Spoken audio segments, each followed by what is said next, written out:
Dear student, in the last lecture I have taken the concept of sets and thereafter the representation of the sets, and in this I have gone through the tabular form and set builder form, and thereafter I've gone through the type of sets, and in this I told you about the empty sets, finite sets, infinite sets, equal sets, subsets, proper sets, singleton sets, power sets, universal sets.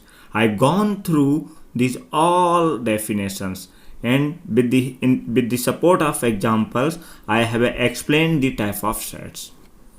And in this lecture I will discuss about some special notations of set which I will use throughout the course, and thereafter I will take some important problem.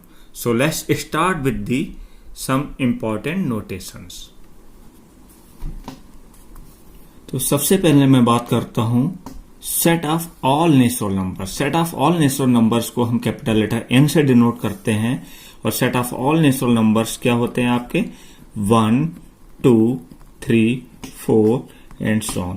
And this set of natural number contains infinite number of sets. इसमें कितने होते हैं? infinite number of sets होते हैं. Fine, तो इसको हम capital N से डिनोट करते हैं.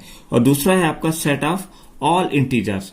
सेट ऑफ ऑल इंटीजर्स को आप जेड से डिनोट करते हैं, और सेट ऑफ ऑल इंटीजर्स जो होते हैं आपके, इसको हम स्टार्ट करते हैं से 0 and plus minus 1 plus minus 2 plus minus 3 and so on.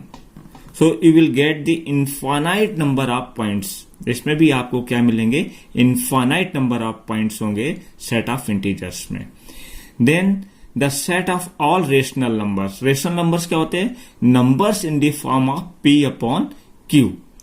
Numbers in the form of p upon q. Set of numbers in the form of p upon q where q is not equals to 0, and p and q belonging to say some integer. कहां पे belong करते हैं? ये integer को belong करते हैं.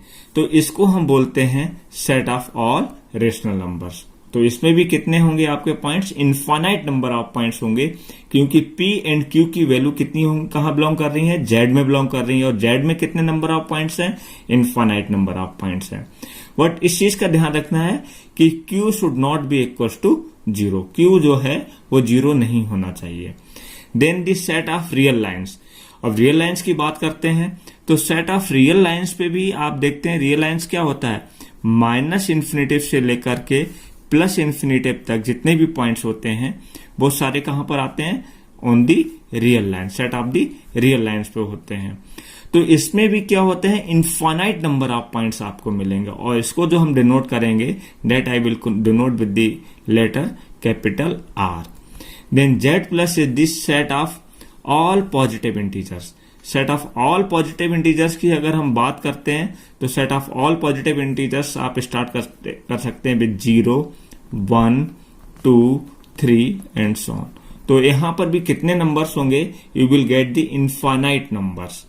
तो ये जो सेट होगा सेट ऑफ पॉजिटिव इंटीजर्स का, ये भी इनफाइनाइट एलिमेंट कंटेन करेगा. Then this set of positive rational number की हम बात करते हैं. रेशनल नंबर्स क्या होते हैं? पॉजिटिव रेशनल नंबर की बात करते हैं. यहां पर हमने बात किया था set of all rational number. All rational number तो उसमें पॉजिटिव भी आएंगे, नेगेटिव भी आएंगे. अब इसमें हम बात कर रहे हैं set of positive rational number. तो केवल और केवल आप पॉजिटिव वैल्यूज लेंगे. p एंड q की जो वैल्यू है वो कहां पे बिलोंग करेंगी? z प्लस में बिलोंग करेंगी. तो ये सेम डेफिनेशन रहेगा, बट p और q की वैल्यू जो है वो कहां बिलोंग करेंगी? z प्लस में बिलोंग करेंगी. तो इसको हम बोलेंगे set of positive rational number. And r plus क्या है? r plus is the set of positive real number. Positive real number से मीनिंग ये है, अगेन इसमें आप ये अगर हम रियल लाइन की बात करते हैं तो माइनस इन्फिनिटिव से लेकर के प्लस इन्फिनिटिव तक होते हैं पॉइंट्स. ये पॉइंट से आपका 0 है, 0 से इधर आप नेगेटिव नंबर्स होते हैं और इधर आपके पॉजिटिव नंबर्स होते हैं. तो तो सारे ही पॉजिटिव नंबर्स आप ले लीजिएगा, इवन जीरो के भी आप इंक्लूड कर दीजिएगा। जीरो से लेकर के इस पॉइंट तक जितने भी सेट होंगे वो आपके क्या होंगे, set of positive real numbers होंगे, और इसको आप जो डिनोट करेंगे वो आर प्लस से डिनोट करेंगे। एक हम सिंबल यूज कर रहे हैं यहां पर, दिस सिंबल एप्सिलॉन। एप्सिलॉन का मतलब होता है बिलोंग्स टू, इसको हम बोलते हैं बिलोंग्स टू। यानी कि अगर आपके पास कोई सेट है, A is the set of element से 1 2 3, तो हम यहां बोलेंगे 1 बिलोंग्स टू ए। जो 1 है वो ए में बिलोंग कर रहा है। इसी तरह 2 belongs to set A, 3 belongs to set A. ये जो एलिमेंट्स हैं 1 2 3 ये सेट ए में बिलोंग करते हैं, और इसके लिए जो सिंबल यूज करते हैं, दिस सिंबल इज एप्सिलॉन। इस एप्सिलॉन सिंबल को हम यूज करेंगे। देन एक और सिंबल इसमें आप यूज करते हैं, अगर हम बोलते हैं 4 एलिमेंट्स, तो 4 is not belonging to set A. 4 जो है वो ए में बिलोंग नहीं करता, तो हम इसको बोलते हैं डज नॉट बिलोंग। इसके लिए ए सिंबल को यूज करते हैं। 4 does not belongs to set A, ये सेट ए में बिलोंग नहीं करता है, ठीक है। देन एक और सिंबल यूज करते हैं एम्प्लाइज। इसके लिए हम जो सिंबल यूज करेंगे, ये एरो सिंबल यूज करेंगे, that implies. And one more symbol I will use this both side implies. Both side implies, या इसको बोलते हैं if and only if. If and only if का मतलब क्या है, आप इसको इस तरह से समझ लीजिएगा। अगर हम ये कह रहे हैं कि if set A is a subset of B, अगर सेट ए जो है सेट बी का सबसेट है, एंड बी सेट जो है वो ए का सबसेट है, then A will be equal to B. तो इसका मतलब डेट एम्प्लाइज, यहां पर आप बोल सकते हैं that implies A equal to B. अब इसको हम रिवर्स बोलते हैं, हम क्या बोलते हैं, if A equal to B, अगर ए बी के इक्वल है, देन या डेट एम्प्लाइज, तो उस केस में ए सबसेट होगा बी का एंड बी सबसेट होगा ए का। तो इसका मतलब इसमें नेसेसरी एंड सफिशिएंट दोनों ही कंडीशंस फुलफिल हो रही हैं। यानी A is subset of B and B is subset of A, तो हम इसको बोलते हैं ए इक्वल टू बी। अब इसका जस्ट रिवर्स ले लीजिए, अगर ए बी के इक्वल है तो उस केस में आपका ए सबसेट होगा बी का एंड बी सबसेट होगा ए का। So this is known as a if and only if. तो इन दोनों कंडीशंस को अगर आप कंबाइन करके लिखेंगे तो हम इसको इस तरह से भी लिख सकते हैं, if A is a subset of B and B is a subset of A, then A equals to B, और इसको हम इफ एंड ओनली इफ बोल देते हैं, तो that implies on both side. ठीक है, इस तरह से इस नोटेशन को हम डिनोट करते हैं। देन मैं बात कर रहा हूं intervals as subset on real line. Real lines पे आप किस तरह से इंटरवल सबसेट्स को कैसे डिफाइन करते हैं। तो suppose this is your real line, ये आपका कोई भी एक रियल लाइन है, और इस रियल लाइन पे आप कोई सेट ले लीजिएगा। यहां पर सपोज ये पॉइंट है आपका, दिस इज ए पॉइंट से ए एंड से this is a point B. अब ए और बी के आप सारे पॉइंट ले रहे हैं accept A and B. A और बी को इंक्लूड नहीं कर रहे हैं, इसके अलावा जितने भी पॉइंट्स हैं आप, you are considering all the points between these two values A and B. तो हम इसको बोलते हैं this is a open interval A and B. This is known as a open interval, और इसको हम बोलते हैं A and B containing all values x such that x is taking value between a to b and x belongs to real line। x कहां पे belong कर रहा है, x जो ये वैल्यूज हैं वो रियल लाइन पे बिलोंग कर रही हैं, और ये किसके बीच में होनी चाहिए, a और b के बीच में होनी चाहिए। तो इसको हम बोलते हैं this is known as a open interval. ये कहलाता है ओपन इंटरवल।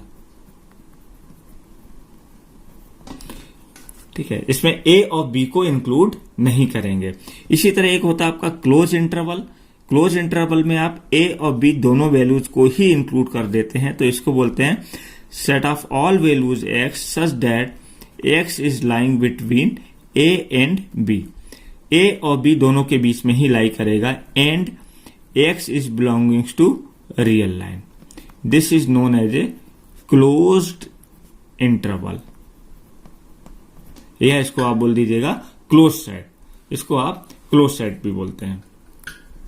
तो इसको अगर हम रियल लाइन पे रिप्रेजेंट करना चाहें क्लोज सेट को, तो किस तरह से, ये कोई आपकी रियल लाइन है, तो this is a point A and this is a point B. अब इस केस में ये पॉइंट्स भी सारे इंक्लूड हो जाएंगे और ये पॉइंट्स भी सारे इंक्लूड हो जाएंगे। और इस केस में क्या था, ये पॉइंट्स आपके इंक्लूड नहीं हो रहे थे, ए एंड बी। ठीक है, तो ये आपका क्या हो गया, क्लोज इंटरवल हो गया। इसी तरह से आप बात कर सकते हैं, this is a open and close interval. तो ये क्या होगा, set of all values X such that X is greater than A but less than equals to B and X belongings to real number R. And one more example I take, this is a close interval and this is a open boundary. तो हम इसको बोलेंगे set of all values X, this is a set of all values X such that X is greater than equals to A but less than B and X belongings to real line. X कहां पे belong कर रहा है, आपका real line पे belong कर रहा है। तो इंटरवल्स को, ये सबसेट्स हैं इंटरवल्स, इसको इस तरह से आप रिप्रेजेंट करते हैं। एक एग्जांपल ले रहा हूं मैं। सपोज हमने बात किया 2 and 5, सपोज 2 and 5, 2 and 5 को अगर आप रियल लाइन पे रिप्रेजेंट करेंगे तो रियल लाइन पे 2 and 5 कौन कौन से वैल्यूज होंगे। 2 ये सपोज आपका है वैल्यूज 0 1 2 ऐसे करके यहां से स्टार्ट कर लीजिएगा। तो सपोज दिस इज ए 2, ये कोई पॉइंट है आपका 2, देन यहां पे 3 होगा, देन 4 होगा और यहां पे आप अज्यूम कर लीजिएगा दिस इज ए 5 पॉइंट्स। तो इस 2 and 5 के बीच में अगर आप देखते हैं 2 को कंसीडर नहीं करेंगे और 5 को इंक्लूड नहीं करेंगे। इसके बाद जितने भी पॉइंट्स हैं आप you will take all these points, ये सारे पॉइंट्स ही जो रियल लाइन पे लाई कर रहे हैं, you will take all points. तो 2 and 5 के बीच में कितने नंबर ऑफ पॉइंट्स होंगे, you will get the infinite number of points. आपको इनफाइनाइट नंबर ऑफ पॉइंट्स मिलेंगे इस 2 और 5 के बीच में। तो छोटा से छोटा भी इंटरवल अगर रियल लाइन पे होता है तो उसमें इनफाइनाइट नंबर ऑफ पॉइंट्स होते हैं। तो ये जो सेट है ओपन इंटरवल का सेट है, इसमें कितने हैं, इनफाइनाइट नंबर ऑफ पॉइंट्स हैं। इसी तरह आप क्लोज इंटरवल को रिप्रेजेंट कर सकते हैं, उसमें 2 and 5 दोनों ही इंक्लूड हो जाएंगे, 2 and 5 दोनों ही इंक्लूड हो जाएंगे, इसमें भी इनफाइनाइट नंबर ऑफ पॉइंट्स होंगे। And in this way you can talk about some more two concept. ठीक है, so this is known as the interval as a subsets. Interval को एज ए सबसेट आप किस तरह से रिप्रेजेंट करते हैं, ये मैंने आपको कुछ नोट एग्जांपल्स और कुछ डेफिनेशन से एक्सप्लेन किया। Now I am going to take few important problem.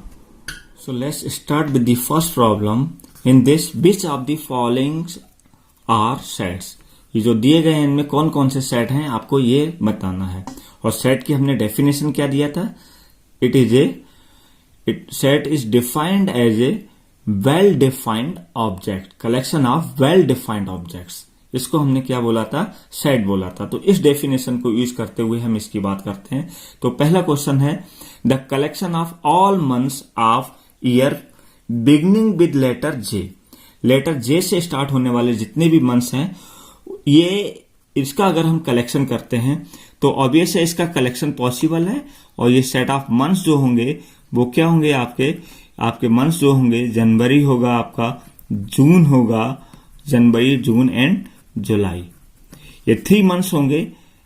इसका कलेक्शन जो है ये क्या कहलाता है, दिस इज ए सेट। इसको आप बोलते हैं ये एक सेट है, क्योंकि इसका कलेक्शन आप डिफाइन कर पा रहे हैं। That's why this is known as a set. और ये वेल डिफाइंड भी है। स्टार्टिंग लेटर आपको मालूम है, जे से स्टार्ट होने वाले जितने भी मंथ हैं उनको आपने यहां पर रिप्रेजेंट कर दिया। तो yes, this is a set, ये सेट है। अब मैं बात करता हूं collection of 10 most talented writers of India. अब क्या ये पॉसिबल है 10 टैलेंटेड राइटर्स आप फाइंड आउट कर पाए? On the basis of what criteria, what characteristics, किस कैरेक्टरिस्टिक्स के बेसिस पे आप टैलेंटेड राइटर्स को डिफाइन करेंगे? है ना। X पर्सन के अकॉर्डिंग 10 टैलेंटेड राइटर्स कुछ और हो सकते हैं, Y पर्सन के अकॉर्डिंग 10 टैलेंटेड राइटर्स कुछ और हो सकते हैं। यानी कि this is not a well defined, ये कोई प्रॉपरली इसको डिफाइन नहीं किया गया है। This is not a well defined, so that's why this is not a set. ये आपका सेट नहीं है, this is not a set. Then next हम बात करते हैं collection of all boys in your class. अब आपकी क्लास में सारे बॉयज का कलेक्शन की अगर हम बात करते हैं तो ऑब्वियस है कि आप अपनी क्लास में सारे बॉयज का नाम जानते हैं और ये भी जानते हैं नंबर ऑफ बॉयज कितने होंगे, ठीक है। तो this is A well defined, you have complete information. यहां पर आपके पास वेग इंफॉर्मेशन नहीं है, जबकि यहां पर आपके पास क्या था, वेग इंफॉर्मेशन थी। यहां पर आपके पास कंप्लीट इंफॉर्मेशन है और इसके अकॉर्डिंग आप डिफाइन कर सकते हैं। सपोज आपकी क्लास में 30 स्टूडेंट्स हैं, तो 30 स्टूडेंट्स में सपोज 20 बॉयज हैं, तो 20 बॉयज को आपके नाम पता होंगे और उनको आप एक नेम के अकॉर्डिंग एक सेट के फॉर्म में प्रॉपरली रिप्रेजेंट कर सकते हैं। Dash by S, this is a set.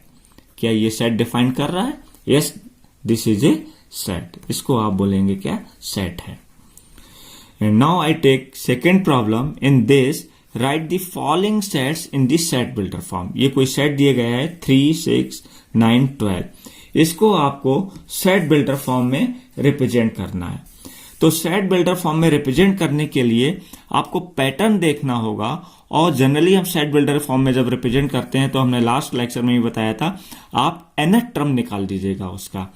तो अगर हम इसके nth टर्म की बात करेंगे तो suppose first number is 3, second number क्या है, सेकेंड नंबर आप देख रहे हैं 3 इंटू 2, एंड इसके बाद जो नेक्स्ट नंबर है वो 3 इंटू 3 है। देन नेक्स्ट नंबर जो है वो 3 इंटू 4 है। यानी कि फर्स्ट नंबर को आप लिख सकते हैं 3 into 1, then 3 into 2, then 3 into 3, then 3 into 4। तो इसके अकॉर्डिंग देखिएगा फर्स्ट नंबर तो आपका फिक्स है 3, 3, 3, एंड नेक्स्ट इसके बाद जो नंबर आ रहा है वो आ रहा है 1, 2, 3, 4। यानी कि अगर हम nth टर्म की बात करेंगे तो इसका nth टर्म क्या होगा, फर्स्ट नंबर इज फिक्स 3 और दूसरा नंबर जो है सपोज इसको आपने बोल दिया दिस नंबर इज x। ये कोई नंबर है आपका x, एंड जो x नंबर होगा ये कहां बिलोंग करेगा, this will belongs to a natural number. अब नेचुरल नंबर में तो इनफाइनाइट नंबर्स होते हैं, तो एक कंडीशन और आपको इंपोज करनी पड़ेगी कि नेचुरल नंबर में तो बिलोंग कर रहा है, बट x की जो वैल्यू है वो क्या होनी चाहिए, x की वैल्यू ग्रेटर देन 0 होनी चाहिए। यानी x should be greater than 0 but less than 5, less than 5, या इसको आप बोल सकते हैं x is less than equals to simply 4। अब नेचुरल नंबर में है, अगर 0 से ऊपर नंबर आप लेते हैं तो इसके अकॉर्डिंग आप इसको simply x is less then 4 भी डिफाइन कर सकते हैं। सो this is a set of all points, say this is 3x such that x belongs to a natural number and the value of x is less than 4. तो this is a set builder form। इसको आपने किस form में represent कर दिया, set builder form में represent कर दिया। यानी कि आप उसका पैटर्न देख करके nth टर्म लिख दीजिएगा सिंपली और उसके अकॉर्डिंग आप इसको डिफाइन कर दीजिएगा। Now look at here, in this example see this number is 2, तो इसको आप ले सकते हैं 2। सेकेंड नंबर है 4, तो इसको आप लिख सकते हैं 2 raise to power 2। Then next number is 8, तो इसको लिख सकते हैं 2 raise to power 3। Then next number is 16, तो 2 raise to power 4 and 2 raise to power 5। यानी कि आपको ये पैटर्न इसमें विजुअल हो रहा है। This is 2 raise to power 1, 2 raise to power 2 and so on. तो इसका मतलब इसको अगर हम सेट बिल्डर फॉर्म में लिखें तो आप इसको लिख दीजिएगा 2 रेज़ टू पावर से this is n, and n कहां पे बिलोंग करेगा, n will belongs to a natural number n में बिलोंग करेगा। अब सेम वही कंडीशन है, n जो नंबर है इसकी जो वैल्यू है ये नेचुरल नंबर बिलोंग कर रही है। नेचुरल नंबर में कितने नंबर्स होते हैं, इनफाइनाइट नंबर ऑफ पॉइंट्स होते हैं, लेकिन आपको इनफाइनाइट नंबर ऑफ पॉइंट्स नहीं लेने, आपको कहां तक लेने हैं, 5 तक। तो n दूसरी कंडीशन ये होनी चाहिए, n should be less than equals to 5। n जो है वो लेस देन इक्वल्स टू 5 होना चाहिए। तो इसको आप सेट बिल्डर फॉर्म में इस तरह से रिप्रेजेंट कर सकते हैं। And next example is 2, 4, 6। इसको आपको सेट बिल्डर फॉर्म में लिखना है। तो 2, 4, 6 ये क्या है आपको दिख रहा है, this is A even numbers, ठीक है। 2 फिर 2 इंटू 2 फिर 2 इंटू 3, इस तरह से आप सारे नंबर्स की बात कर रहे हैं। तो इसको आप क्या लिख सकते हैं, this is the set of numbers 2n such that this number n is belongings to a natural number n। अब इसमें कितने पॉइंट्स हैं, इनफाइनाइट नंबर ऑफ पॉइंट्स हैं, तो इसमें कोई भी रिस्ट्रिक्शंस नहीं होंगे, यानी नेचुरल नंबर जहां तक भी जाएगा वहां तक n की वैल्यू सब्स्टिट्यूट करते रहिएगा। n की वैल्यू आपने जब 1 लिया, नेचुरल नंबर को आप डिफाइन इस तरह से करते हैं 1 2 3 एंड सो ऑन। तो अगर n की वैल्यू आप 1 ले लीजिएगा, n belongings to a natural number, तो सपोज पहला वैल्यू लिया आपने 1, तो आपको क्या मिल जाएगा 2। दूसरा वैल्यू आपने लिया 2, तो आपको 4 मिल जाएगा। देन नेक्स्ट वैल्यू आपने लिया 3, 6 मिल जाएगा। And in this way you will get the infinite number of values, आपको इनफाइनाइट नंबर ऑफ वैल्यूज मिल जाएंगे। तो इसको चाहे n लिखिएगा या इसको आप x लिखिएगा, इट मेक्स नो डिफरेंस, है ना। आप कोई भी लेटर्स कोई भी सिंबल यूज कर सकते हैं। In the next question, write the following sets in the roster और टेबलर फॉर्म। इसको आपको रोस्टर या फिर टेबलर फॉर्म में रिप्रेजेंट करना है। A is the set of all elements X, X is an integer, X कैसा है, एक इंटीजर है, एंड एक्स की वैल्यू जो है -1/2 से लेकर के 9/2 के बीच में लाई कर रही है। तो अगर हम इंटीजर्स की बात करते हैं तो इंटीजर्स के लिए मैंने जो नोटेशंस लिए थे वो लिए थे z, और z की वैल्यू हमने यहाँ पे आपको बताया था किस तरह से होता है, 0 1 2 3 4 5 और इसके बाद इधर -1 -2 ऐसे करते हुए आप सारी वैल्यूज लेंगे। तो इनफाइनाइट नंबर ऑफ वैल्यूज जो होते हैं वो क्या होते हैं, z से रिप्रेजेंट करते हैं, ये इंटीजर्स होते हैं, इंटीजर्स। या इसको आपने लिखा था simply z equals to 0 +-1 +-2 and so on. और यहां पर हमने क्या किया, 0 के पॉजिटिव एक तरफ लिख लिए, नेगेटिव एक तरफ लिख लिए। अब आपको देखना है कि इसको किस फॉर्म में लिखना है, रोस्टर फॉर्म में लिखना है, टेबलर फॉर्म में लिखना है, यानी स्ट्रेट फॉरवर्ड वो कौन कौन सी वैल्यूज होंगी। तो आप देखिए ये क्या है, 1/2 क्या होगा, 1/2 मीन्स -0.5 और 9/2 का मतलब क्या हो जाएगा आपका 4.5, यानी x की जो वैल्यू है 0.5 से बड़ी होनी चाहिए और 4.5 से छोटी होनी चाहिए, और कैसा होना चाहिए, एक इंटीजर होना चाहिए। तो x की वैल्यू 0.5 से बड़ा क्या मिलेगा आपको, -1 के बाद यहाँ पर -0.5 आएगा। तो 0.5 से जो बड़ी वैल्यू होगी वो क्या होगी आपकी, 0 होगी। देन इसके बाद 1 आएगा, 2 आएगा, 3 आएगा, 4 आएगा, और 4 के बाद जो नेक्स्ट हमारा क्या है, नंबर 5 है, बट आपके यहाँ पर कंडीशन क्या है, <4.5 होनी चाहिए। तो set A will be the set of elements 0 1 2 3 and 4।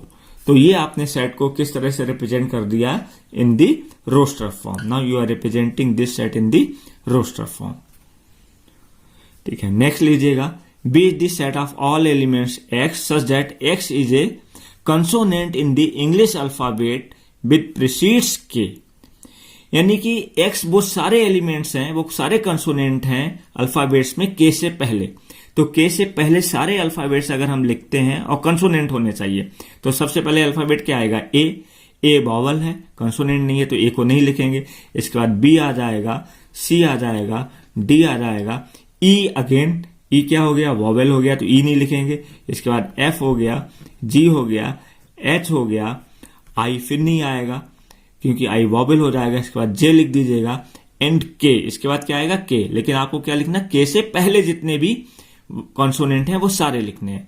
तो B is the set of this letters B C D F G H and J. तो ये आपने किसके फॉर्म में रिप्रेजेंट कर दिया, इस रोस्टर फॉर्म में आपने इसको रिप्रेजेंट कर दिया। जो आपका सेट बिल्डर फॉर्म दिया था इसको आपने रोस्टर फॉर्म में रिप्रेजेंट कर दिया। Now take next problem, state whether each of the following set is finite और इनफाइनाइट। आपको देखना है ये फाइनाइट है या इनफाइनाइट सेट है। हमने अभी आपको डेफिनेशन बताया है कि फाइनाइट सेट क्या होते हैं, जिसमें फाइनाइट नंबर ऑफ एलिमेंट्स होते हैं, और इनफाइनाइट सेट क्या होते हैं, जिसमें कि इनफाइनाइट नंबर ऑफ एलिमेंट्स होते हैं। तो पहला आपका सेट है the set of lines which are parallel to the x axis. तो यहां पर बना लीजिएगा, ये आपका एक्स एक्सिस है और ये आपका वाई एक्सिस है। तो एक्स एक्सिस के अगर पैरेलल लाइन की बात करेंगे तो will get this line, this line, this line, you will get the infinite number of lines. ऐसे कितनी लाइन्स प्लॉट कर सकते हैं आप? Infinite number of lines plot कर सकते हैं। तो set of lines which are parallel to x axis is a infinite set. ये कैसा होगा? ये एक ऐसा सेट होगा जिसमें कि इनफाइनाइट नंबर ऑफ लाइन्स होंगी। ठीक है, इसके बाद बात करते हैं थर्ड केस को। पहले हम ले रहे हैं the set of circles passing through the origin. Set of circles passing through the origin, यानी कि ये आपका ऑरिजिन है 0 0, इसके थ्रू पास होने वाले अगर हम सर्कल को बात करें तो सपोज ये एक सर्कल आपने प्लॉट किया, this is A radius of 1। एक सर्कल आपने प्लॉट किया और दिस इज से radius of 1.5 and one more circle आपने प्लॉट किया से this is A radius of 2। तो ऐसे करते हुए आप कितने सर्कल प्लॉट कर सकते हैं? You can plot the infinite number of the circles. आप कितने सर्कल प्लॉट कर पाएंगे? Infinite number of the circle plot कर लेंगे। तो इसका मतलब क्या है? The set of circle passing through the origin also having the infinite number of points. इसमें कितने होंगे आपके? इनफाइनाइट नंबर ऑफ पॉइंट्स होंगे। तो ये सेट जो होगा, set will be a infinite set, ये इनफाइनाइट सेट होगा। अब हम सेकेंड क्वेश्चन की बात करते हैं, the set of animals living on the earth. अब set of animals living on the earth, ये कितने एनिमल्स होंगे? क्या काउंट करना पॉसिबल है? अर्थ पे कितने एनिमल्स हैं, क्या उनको काउंट करना पॉसिबल है? ऑफ कोर्स ये पॉसिबल नहीं है, आप काउंट नहीं कर सकते हैं, ये बहुत टीडियस जॉब होगा। लेकिन फिर भी जितने भी एनिमल्स हैं इनका कोई ना कोई तो काउंट तो होगा ही होगा। ऐसा तो नहीं होगा ये इनफाइनाइट नंबर ऑफ होंगे पॉइंट एनिमल्स होंगे, यानी इसका कोई ना कोई तो काउंट होगा ही होगा। वो बात अलग है कि पॉसिबल नहीं है या बहुत टफ है। So that's why this is known as a finite set. इसको आप क्या बोलेंगे? फाइनाइट सेट बोलेंगे। Similarly, you can say the number of hairs on your head. Number of hairs कितने होंगे? ये भी काउंट करना तो पॉसिबल नहीं है, लेकिन डेफिनेटली इसका कोई ना कोई तो काउंट होगा ही होगा। ठीक है, इसलिए अगर कोई ना कोई काउंट है, that's why this is also known as a finite set. इसको भी आप क्या कहेंगे? फाइनाइट सेट कहेंगे। Number of hairs on a body, number of hairs on a head, ये सारे आपके क्या है? फाइनाइट सेट होते हैं, क्योंकि एट द एंड इनका कोई ना कोई तो काउंट होगा ही होगा। ठीक है, ऑल्दो ये बहुत बड़ा नंबर है, it is a very big number. ठीक है, so these are the few important problems related to sets. Now in the next lecture I will talk about the Venn diagram.